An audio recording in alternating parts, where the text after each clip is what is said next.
here in the beautiful suburb of Zurich in what looks like a location straight out of a Hindi movie. It's really gorgeous and I'm here to drive Audi's new baby. Now this is the youngest sibling in the Q range. This is the Q2. It's all new and Audi have even taken the design language a bit forward with this one. Let's take a look at it.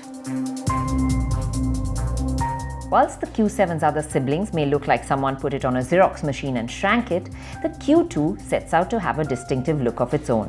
Strong character lines and sculpting below the window with the contrast color floating blade C-pillar give the car a fresh appeal. The roof slopes down to the rear, offering a coupe-like stance. The large grille with a thick chrome frame extends almost to the sides of the car, dominating the front and making it look very beefy. In contrast, the rear sits squat and looks like a hatchback. Overall, it definitely looks like a young member of the family and has oodles of attitude. As soon as you slide into the seat of the Q2, you're impressed straight away by the quality of everything on the inside, whether it's the plastics on the dash, whether it's the leather seats, or whether it's the spaciousness inside this cabin. It's truly impressive. I particularly like this inlay strip which illuminates at night, adding a nice touch. You have the tablet, you have the virtual cockpit, you have heads-up display. So you're getting in a Q2 what you get in cars that are much above this, and that's truly impressive. It doesn't feel like an entry-level SUV at all. It feels much richer, and that's something that will go down well with Indian customers. The seats are comfortable and you get a large extent of height adjust, but all adjustments, whether slide, backrest or height, are manual. Notably, there's no sunroof, which is a favorite in our market. Look closer and you will find some harder, cheaper plastics on the door pads. But just by changing the shade to a little deeper tone, Audi have integrated them so beautifully that they're hard to notice. Boot space is pretty impressive too at 405 litres and can be expanded to 1050 by flipping the seats down. The European version we were driving had the heads-up display too.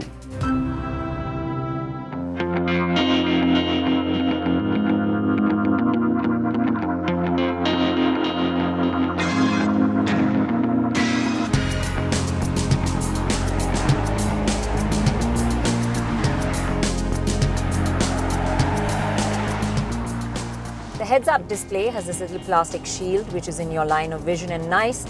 But for people that sit lower down, it takes a little getting used to that little plastic piece in your line of vision across the road. It can get a bit distracting at times. But the display panel can be retracted at the touch of a button should it bother you. It definitely feels compact enough when you drive it, especially on these narrow country roads here in Zurich. It feels like a nice small hatchback that I'm actually driving. And yet, you sit high enough, you have a commanding position, so you do feel like you're in an SUV as well.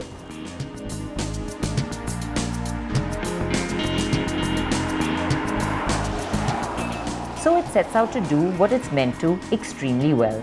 The Q2 has multiple options of engines. There are two petrol units, a 1-litre 3-cylinder TFSI churning out 116 HP and a 1.4 TFSI producing 150 HP.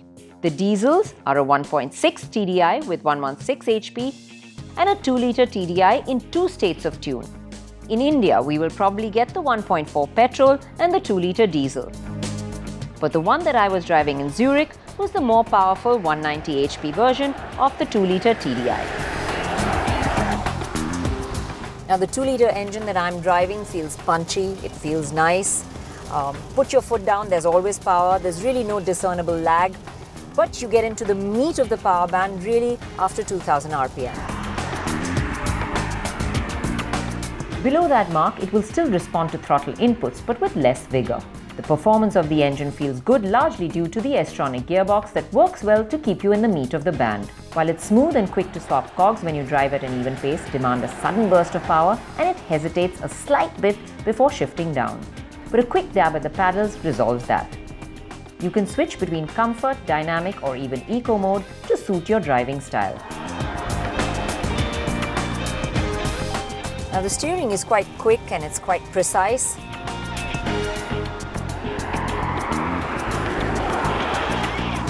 But like all Audis, I would have liked a little bit more feedback, especially when, you know, I'm at straight line speeds on a highway.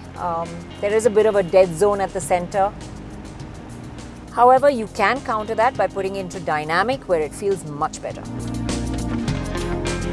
It does get a little more weighty in dynamic mode and feels better. But when you go around the corners, the Q2's body control is good and it's happy to change directions quite deftly, feeling planted.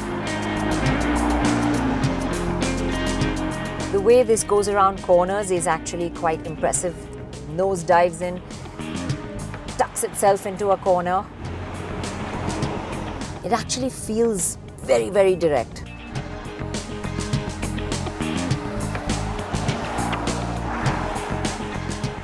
It's not pulse-quickening dynamic capability, but there still is a fun factor from behind the wheel that the Q2 offers, making you want to continue driving.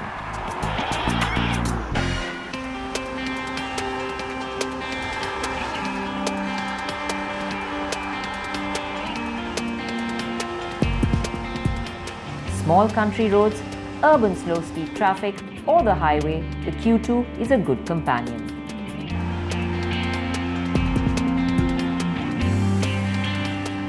Whilst elsewhere in the world, the SUVs like the Q2, which are small, and to put it into perspective, smaller than a duster, will be owner-driven, in India, it's likely that people will be chauffeured around. So the backseat test is a must. This back seat, well, pretty impressive for its size actually. There's enough leg room, even a tall person will fit in here. Although his knees might touch the back of the seat, there's enough headroom. There is enough width. 3 will be a tight squeeze, but you can get them in.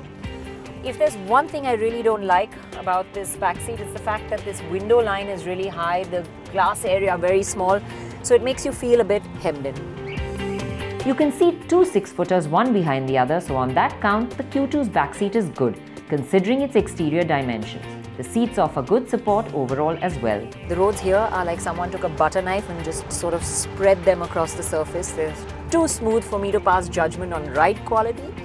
And I think I'll reserve that for when this car comes to India. But all I can say is that it does have the suppleness to cope with quite a fair share of bumps and potholes. The ride, however, does feel on the firmer side. The Q2 is positioned below the A3 and we can expect its base versions to be priced marginally less too. But there will be some overlap areas.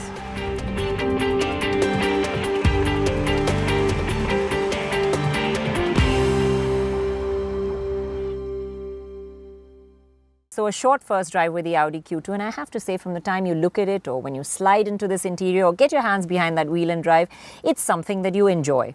Now, though backseat space is good enough for its segment, in India, considering the amount of money people are going to put out for it, they might find it lacking. However, you have to remember that it is a size smaller than the Q3.